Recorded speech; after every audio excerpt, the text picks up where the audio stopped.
පැංගේ වැඩ කරලා පුරුද්දක් නෑ වගේ. දැක්කද? ටිකක් අතෙක්ම කරුවොත් හොඳයි. මොකද්ද? අර පැංකට තියන් ඉන්න තැනත්තා. ඊරෑ මාලිගාවේ අරක්කෙමට වඩා රහට කැම ටික හදලා තිබුණලු. අලුතින් ආමිනියෙක්.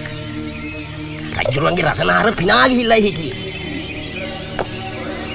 කොහොම වුණත් ඔබ සූප ශාස්ත්‍රයේ නම් උදාරුපේක. ඒත් කරන්න දෙයක් නෑ.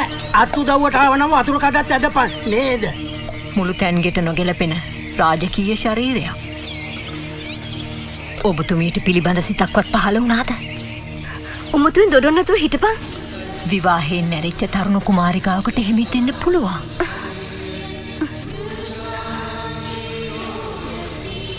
ඒ කුසරජ්ජුරුවෝ.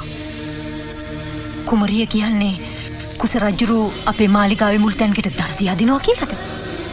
ඒ මොන මුසාවත්ද? මට එහෙම හිතෙනවා. ඵලයන් දැම්ම පැන්තර පැත්තට ගිහලා බලපන්. ඵලයන්.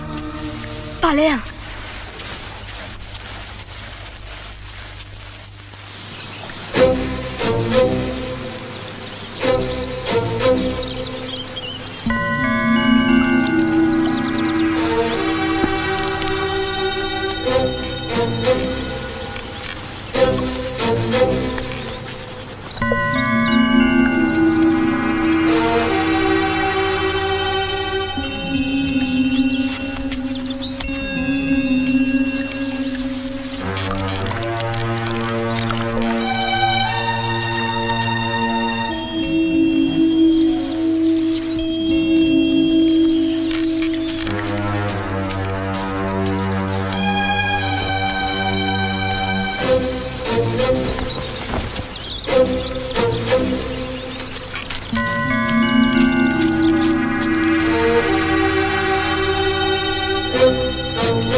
තනියට ගෙනාවේ මගේ කොකනද වීණාව පමණයි.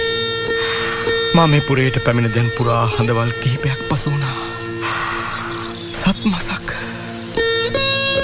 එස් වලාගෙන අපේ රටේ සත් මසක්. ඔව්. පබාවතී දැක ගන්න. ඈ මගේ ස්වාමී දූ තමා. ඈ හැමදාමත්